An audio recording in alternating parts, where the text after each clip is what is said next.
দীর্ঘদিনের চেনা ভোগান্তি থেকে অবশেষে মুক্তি পেতে চলেছেন হাওড়া স্টেশনের লক্ষ লক্ষ নিত্যযাত্রী। স্টেশন চত্বরকে পুরোপুরি বেআইনি দখলদার মুক্ত করতে এবার সরাসরি আসরে নামল রেল প্রশাসন। হাওড়া স্টেশনের বাইরে চলল বুলডোজার, ভেঙে গুড়িয়ে দেওয়া হলো ফুটপাতের 150টিরও বেশি দোকান। অভিযোগ, সেগুলি অবৈধভাবে গড়ে তোলা হয়েছিল। যাত্রীদের সুবিধার জন্য এই উচ্ছেদ অভিযান হাওড়া স্টেশনের বাইরে চালানো হয়েছে বলে দাবি রেল কর্তৃপক্ষের।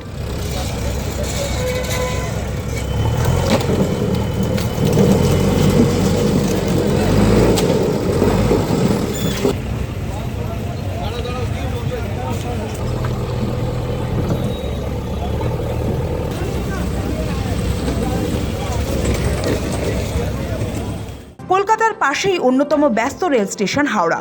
প্রতিদিন বহু মানুষ এই স্টেশন দিয়ে যাতায়াত করেন। স্টেশনের বাইরে গজিয়ে ওঠা দোকানগুলি ঘিরে যাত্রীদের একাংশের মধ্যে দীর্ঘদিন ধরেই ক্ষোভ ছিল।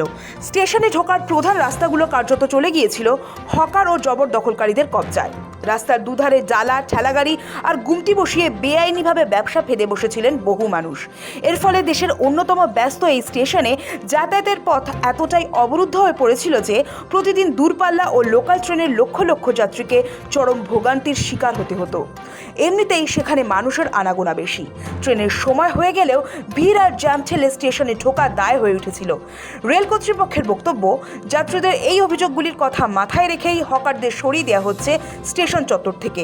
শনিবার রাতে হাওড়া স্টেশনের বাইরে ভিড় খানিক পাতলা হওয়ার পরেই পৌঁছে যায় বিরাট পুলিশ বাহিনী। আরপিএফ এবং রেল পুলিশের আধিকারিকরাও ছিলেন।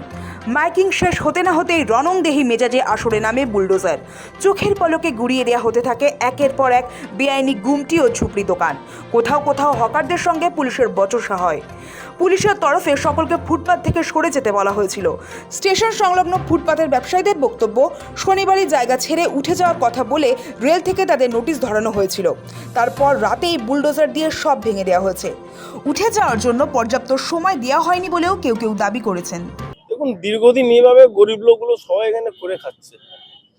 যখন যখন মানে প্রশাসন বলছে যে সরিয়ে যেতে, তখন তখন এরা চেপে যাচ্ছে, সরে যাচ্ছে।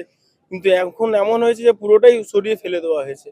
একটা দোকান লাগার মানে 5-6টা ফ্যামিলি আছে, ওর মধ্যে সবাই খাওয়া দাওয়া করে, সবার একটা ফ্যামিলি আছে, সবার চলে। কিন্তু এখন যেভাবে এরা করেও রেখেছিল একটু অতিরিক্ত হয়ে গেছিল, যেটা কারণ গভর্নমেন্ট এটা ভুল পেয়েছে বলে এইভাবে সরিয়ে দিচ্ছে।